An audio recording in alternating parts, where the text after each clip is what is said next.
Halo teman-teman semua, bertemu lagi dengan saya Nur Sandi. Baik, jadi sekarang kita akan melanjutkan tutorial pembuatan aplikasi Point of Sales ya. Nah, buat teman-teman yang udah ngikutin dari awal ya, dari part 1 terkait demo sampai sekarang udah ada part 13 ya, yaitu tentang bagaimana cara membuat CRUD data member ya. Nah, ini kan udah lumayan banyak nih ya. Jadi saya ucapkan terima kasih banyak buat teman-teman yang udah nonton, yang udah nge-like, dan saya ucapkan terima kasih banyak juga buat teman-teman yang udah subscribe ke channel saya ini. Sebelumnya saya lupa ya. Jadi kan sebelumnya untuk CRUD data member sebenarnya udah selesai ya. Nah, cuman ada beberapa kayak fiksasi bug gitu ya. Pas saya coba di preview lagi, nah ada beberapa yang masih salah tuh teman-teman. Jadi kalau komit terakhir kan itu 12 April ya, pas video ini dirilis, video CRUD data member ya. Nah, pada tanggal yang ini nih, yang 13 April saya nambahin komit baru nih ya. Nah, nambahin beberapa perubahan ya. Yang pertama di ini ya, di member controller ya. Jadi karena di data member pas di view data yang ini kan saya taruh tabelnya kan di dalam form ya. Sehingga nanti button yang ada di sini nih akan dianggap sebagai button dari submit gitu. Nah, makanya ketika saya klik ini, maka otomatis reload data, reload form. Nah, event dari JavaScript-nya nggak akan jalan. Nah, makanya saya tambahin aja nih misalkan type-nya button biar otomatis tipenya jadi button. Nah, sehingga ketika diklik nggak akan nge-trigger dari form tadi. Nah, sebenarnya sih teman-teman juga bisa ganti sih button ini jadi A ya, atau hyperlink gitu. Tapi biar cepet tinggal tambahin aja sih type-nya button. Nah, itu yang member controller. Nah, terus juga yang product controller kan sama ya. Di sini juga kita nambahin ini beberapa fitur ya, kayak hapus sama cetak. Naruh tabelnya juga kan ada di dalam form. Nah, makanya yang ini juga perlu diedit tuh, tipenya jadi button. Nah, terus yang cetak.blade nih ya, kemarin juga yang ini commit yang terakhir nih saya edit nih.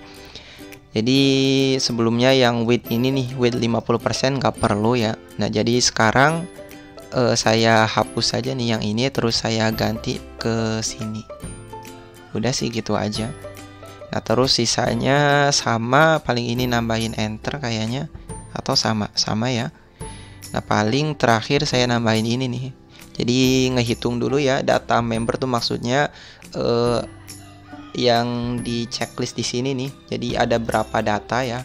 Jadi dihitung kalau cuman ada satu, nah TD-nya ya udah gitu. Nambah, maksudnya kan TD-nya di sini kan satu ya. Jadi kalau ada satu saya harus tambahkan di satu. Jadi semisal kayak gini nih teman-teman.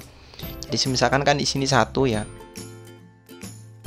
Nah, kalau saya nggak kasih pengkondisian yang ini nih ya, nah otomatis si width dari cetak kartu yang ini akan otomatis lebar banget, gede ya. Nah, makanya saya harus cetak nih, maksudnya saya harus tambahkan pengkondisian. Jadi ketika cuman ada satu, nah ya udah tambahkan aja TD baru. Nah, kira-kira itu ya yang udah saya ubah ya. Jadi teman-teman bisa langsung cek aja, nanti teman-teman bisa pull, atau teman-teman juga bisa langsung edit aja di source code punya teman-teman. Nah, jadi sekarang kita akan membuat CRUD data supplier. Nah, CRUD data supplier ini nggak akan jauh beda sama CRUD data member ya. Jadi kalau di member kan di sini lumayan kompleks, soalnya kan ada beberapa fitur kayak yang cetak member. Di sini juga ada generate kode ya, kode member. Nah, yang supplier kita nggak perlu tuh. Jadi kira-kira preview dari hasil yang akan kita buat kira-kira gini ya. Jadi kita punya data supplier.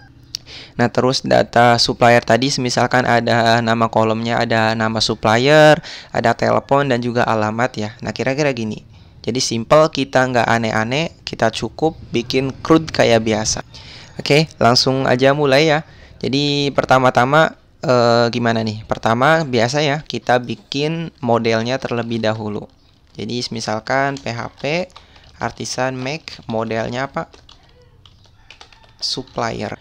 Kalau kita mau tambahkan controller, kita tinggal kasih flagging aja, misalkan C untuk controller biasa ya. Jadi kita di generate file controller. Kalau kita mau full REST API ya, misalkan ada index, ada show, ada create, ada store, edit, destroy. Nah, kita bisa tambahkan flaggingnya R. Nah, biar kita nanti bisa lebih paham lagi ya. Jadi sekarang saya mau flaggingnya C aja, gini. Oke, udah ya. Jadi sekarang saya cek di sini di controller ada supplier controller ya. Nah, kira-kira gini. Namun sebelum itu saya harus edit dulu nih di models, di model supplier. Nah, di sini kita edit. Pertama kita edit dulu nama dari tabelnya. Protected $table seperti biasa ya. Nama tabelnya kan supplier. Terus kolom-kolom atau inputan apa aja yang kita bolehkan gitu. Misalkan protected, kita nggak ada yang di guarded ya atau dibatasin, jadi ya udah kita kasih array kosong aja. Yang supplier model udah nih, tinggal kita use aja di sini. Misalkan use supplier. Oke. Udah nih. Nah, sekarang kita tinggal bikin metode-metodenya tuh, metode index buat nampilkan view halaman kayak yang ini. Sebenarnya kita bisa aja sih copy paste dari kode-kode yang sudah ada ya. Kalau teman-teman mau cepet boleh aja sih. Atau kalau kita mau ngulang dari awal ya, biar kita tambah paham mengenai CRUD ya juga nggak masalah sih. Jadi misalkan saya bikin metodenya index. Terus di sini nggak ada parameter yang dikirim ya. Jadi sekarang saya tinggal return aja. Misalkan returnnya view-nya apa? Misalkan supplier belum ada ya. Supplier titik index. Jadi sekarang kita tinggal bikin aja nih view-nya di resources. Jadi di bagian views, di folder views ya. Nah, saya mau copy aja yang member nih, biar cepat ya. Jadi saya tinggal duplicate. Kalau teman-teman yang nggak ada fitur duplicate, nanti tinggal copy terus paste aja. Misal saya duplicate nama foldernya supplier, udah nih. Jadi sekarang sudah ada supplier. Nah, yang cetak kita nggak perlu. Jadi sekarang saya bisa hapus. Nah, tinggal saya masuk ke bagian index. Nah, title-nya kita ganti jadi supplier. Terus button-button yang di atas juga kita hapus aja nih. Misal yang root cetak member nggak perlu. Yang member titik store kita ganti jadi supplier. Yang forum juga kita nggak perlu ya. Jadi sekarang kita bisa hapus aja nih. Kita hapus, terus fitur checkbox juga kita hapus. Jadi sekarang coba saya rapikan dulu. Yang di sini kita ganti ya jadi supplier. Supplier. Nah, terus yang rootnya juga sama, ini ganti jadi supplier. Yang kode member kan kita nggak perlu ya, soalnya kan cuma ada nama, telepon, alamat, sama aksi ini nih. Tinggal di sini sama semua, yang fitur check-in juga nggak ada. Terus misalkan member kita ganti jadi supplier. Nah, ini sama semua sih, sama-sama. Nah, misal delete data, oke. Nah, paling yang ini kita nggak perlu. Oke, kira-kira untuk index udah sih. Coba kita lihat formnya ya. Yang form juga nggak ada yang perlu dirubah. Sama aja sih, nama, telepon, sama alamat. Yang trigger kan otomatis nge-trigger dari si button tadi. Oke, udah nih. Jadi coba saya buka rootnya ya. Misalkan root /web. Jadi sekarang coba saya copy aja nih. Saya copy dua root yang ini. Oh maaf. Coba saya copy semua lah. Saya copy, yang cetak member saya hapus aja nih. Nah, sekarang saya mau ganti nih URL-nya sama name dari root tadi. Misalkan supplier. Dan jangan lupa ganti juga nih controllernya. Misalkan supplier controller. Enter. Nah, sekarang sudah diimpor nih di atas ya. Jadi teman-teman jangan lupa tambahkan juga use di sini ya. Oke, tinggal yang ini saya copy. Oke. Udah kira-kira gini. Terakhir berarti kita harus edit sidebar ya. Ada di layouts, sidebar. Masuk ke bagian supplier. Jadi sekarang saya bisa ganti nih. Supplier titik apa? Titik index. Udah nih. Coba saya reload dulu ya. Saya reload. terus masuk ke menu supplier. Nah, udah ada nih. Tinggal kita siapin aja datanya. Coba saya masuk ke data. Belum ada ya. Jadi sekarang coba kita buka file member ya. Jadi di sini sebenarnya udah ada ya yang data. Coba saya copy. Saya copy aja nih. Saya copy terus saya paste di sini. Oke. Nah, tinggal kita ganti nih variabelnya. Misal variabel yang member ya. Coba saya auto selection, teman-teman bisa ikutin Ctrl D. Ctrl D sampai habis. Udah ya. Tinggal kita ganti yang ini jadi supplier. Terus modelnya juga kita ganti ya jadi supplier. Nah, order by apa? Order by-nya ID aja. Atau order by, coba yang lain gimana order by-nya? Yang lain kode produk, yang kategori. Kalau yang kategori order by-nya ID kategori. Nah, kita bisa pakai yang ini.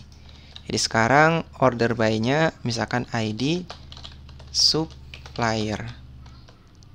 Tinggal kita kasih apa? Orderingnya misalkan descending. Jadi dari yang terbaru. Udah nih. Tinggal yang select all kita hapus. Kode member juga kita hapus. Nah, tinggal row column. Row column-nya 2 ini nih nggak perlu. Kita bisa hapus aja. Udah nih, kira-kira gini. Coba saya reload dulu. Nah, udah bener ya. Jadi coba. Nah, udah selesai. Namun teman-teman jangan lupa nih ya. Jadi sebelumnya di model, di bagian model yang ini nih, kita juga perlu tambahkan primary key. Karena primary key-nya kita kan sudah di custom ya. Kalau default primary key dari Laravel kan itu ID aja. Nah, sedang di kita kan udah di custom ya. Kalau kita lihat yang produk kan sama, primary key-nya ID produk. Nah, kita bisa copy. Nah, terus masuk ke supplier, coba saya paste di sini. Nah, tinggal kita ganti primary key-nya jadi supplier. Udah gini. Nah, tinggal kita masuk ke root data. Kita reload lagi, udah nggak ada error ya. Tinggal kalau kita klik, udah nih, udah tampil yang ini supplier, nama, telepon, sama alamat. Udah ya teman-teman ya. Nah, tinggal metodenya belum ada nih. Nah, biar cepet kita copy aja sih bisa. Atau kalau yang simple kan di kategori ya. Jadi sekarang saya bisa copy dari kategori. Jadi sekarang saya copy aja nih semua. Saya copy semua, terus saya paste di sini. Jangan lupa diedit ya. Jadi kalau kita copy langsung paste kan ya nggak mungkin error ya. Nah, berarti kan harus diedit dulu nih. Misal sekarang kita masuk ke bagian store ya, atau insert data. Jadi sekarang saya bisa edit nih. Misalkan variabelnya apa? Variabelnya supplier. Di sini diisi dengan supplier. Kita langsung aja ya pakai create. Create diisi dengan $request all. Udah gini. Yang update juga sama. Masuk ke show. Nah, yang show kita ganti variabelnya jadi supplier. Modelnya juga kita ganti ya jadi supplier. Terus sisanya sih udah. Yang update juga sama. Kita ganti nih. Pertama kita ganti variabelnya ya. Misalkan biar seragam supplier. Nah, terus di sini modelnya supplier kita find dulu ya. Find $ID. Nah, kalau ketemu kita langsung update aja nih. Update diisi dengan $request all. Udah gini. Next ke bagian destroy atau hapus. Nah, yang bagian hapus kita ganti dulu ya variabelnya, misal apa? Supplier. Atau kita juga bisa sih langsung sebaris gini. Oke. Jadi sekarang saya tinggal ganti aja nih. Misal supplier. Udah nih teman-teman. Jadi sekarang untuk manipulasi data ya, controllernya udah nih. Jadi sekarang kita tinggal cek aja sih. Jadi sekarang saya tambah nih ya. Misal saya tambah nama suppliernya misalkan Dani, misalkan teleponnya gini. Telepon kan belum ada validasi ya, jadi bebas aja sih. Tinggal misalkan kita enter, masuk nggak? Oh, ada error ya. Jadi member coba saya oke dulu. Saya lihat request datanya ada nggak. Member titik update, oke.